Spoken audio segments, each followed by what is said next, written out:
ഇന്ന് നമ്മളൊരു മത്തൻ കറിയാണ് തയ്യാറാക്കി കാണിക്കുന്നത്. നമുക്ക് ഉണ്ടായിട്ടുള്ളൊരു മത്തനാണ്. രണ്ടെണ്ണമാണ് ആകെ ഉണ്ടായിട്ടുണ്ടായിരുന്നത്. ഒന്ന് പറിച്ച് മുന്നേ വെച്ചു.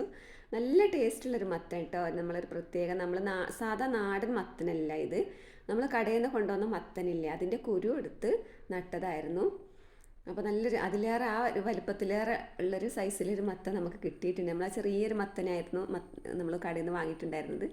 അതിൻ്റെ കുരുവാണ് നമ്മൾ നട്ടിട്ടുണ്ടായിരുന്നത്. അപ്പോൾ നമ്മൾ സാധാരണ മത്തൻ കറി വെക്കാന്ന് പറഞ്ഞാൽ തോല് ഒഴിവാക്കാറില്ല. അതിൻ്റെ തോലോടെയാണ് നമ്മൾ മത്തൻ കറി വെക്കാറുള്ളത്. നല്ല ടേസ്റ്റാണ് തോല് പിന്നെ കൂട്ടി വെക്കുമ്പോൾ. അപ്പോൾ നമ്മൾ സാധാരണ ഉണ്ടാക്കുന്ന രീതിയിൽ തന്നെയാണ് ഇത് ഉണ്ടാക്കി കാണിക്കുന്നത്. അപ്പോൾ നമ്മളിത് മത്തനൊക്കെ പിന്നെ കഷ്ണങ്ങളാക്കി കുക്കറിലേക്ക് ഇട്ട് കൊടുത്തിട്ടുണ്ട്. ആവശ്യത്തിന് ഉപ്പും ഇതിലേക്ക് ആവശ്യത്തിന് പാകത്തിന് വെള്ളമൊക്കെ ഒഴിച്ചിട്ട് നമുക്ക് വേവിച്ചെടുക്കാം. ഒരു 2-3 വിസിലുകൊണ്ട് നമുക്ക് നല്ലതുപോലെ വെന്ത് കിട്ടും.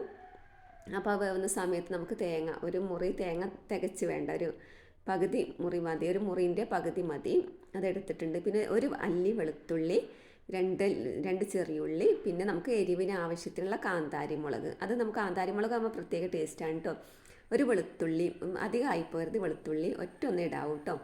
അപ്പോൾ ആവശ്യത്തിന് വെള്ളം ഒഴിച്ച് നമുക്കത് അരച്ച് വെക്കാം. അപ്പോൾ ഇതേ നമ്മൾ മത്തൻ തയ്യാറായിട്ടുണ്ട്, നമ്മൾ വെന്തിട്ടുണ്ട്. നമ്മൾ തുറന്ന് നോക്കാം. ഇത് ശരിക്കും കയ്യിലോണ്ടൊന്ന് ഇളക്കി കൊടുത്താൽ മതി. ശരിക്കും നല്ലൊരു മഞ്ഞ കളർ. നമ്മൾ മഞ്ഞൾപ്പൊടിയൊക്കെ ഇട്ടാൻ തോന്നിപ്പോയിരിക്കും. മഞ്ഞൾപ്പൊടി ഒന്നും ചേർക്കേണ്ട ഒരു ആവശ്യമില്ല. മഞ്ഞൾപ്പൊടി അല്ലെങ്കിൽ നമ്മൾ ചേർക്കാറില്ല കേട്ടോ. ഇത് നല്ല മഞ്ഞ കളറുള്ളൊരു മത്തനായിരുന്നു. കറിക്കനെ കാണാൻ നല്ലൊരു ഭംഗിയാട്ടോ ഇതിൻ്റെ. അപ്പോൾ നമ്മൾ തേങ്ങ ഇതിലേക്ക് അരച്ച് വെച്ച തേങ്ങ ഇതിലേക്ക് പാർന്നിട്ടുണ്ട്. ആവശ്യത്തിന് വെള്ളം ഒഴിച്ചു.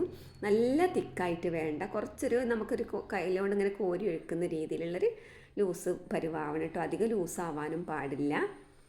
ചോറിലിങ്ങനെ നിൽക്കുന്ന രീതി. അപ്പോൾ അത് തിളച്ച് നമ്മൾ ഇറക്കി വെച്ചിട്ടുണ്ടെങ്കിൽ നമുക്കത് ഇതിലേക്ക് ചട്ടിയിൽ വെളിച്ചെണ്ണ ഒഴിച്ചു, കടുക്, വറ്റൽമുളക്, കറിവേപ്പില ഇട്ടങ്ങ് പൊട്ടിച്ച് ഒഴിച്ചാൽ മതി. അപ്പോൾ നമ്മുടെ നല്ല ട്രഡീഷണൽ രീതിയിലുള്ള നല്ലൊരു മത്തൻ കറി ഇവിടെ തയ്യാറായിട്ടുണ്ട്. അപ്പോൾ ഇത്രയൊക്കെ തന്നെയുള്ളൂ നമ്മുടെ ഇന്നത്തെ വീഡിയോ.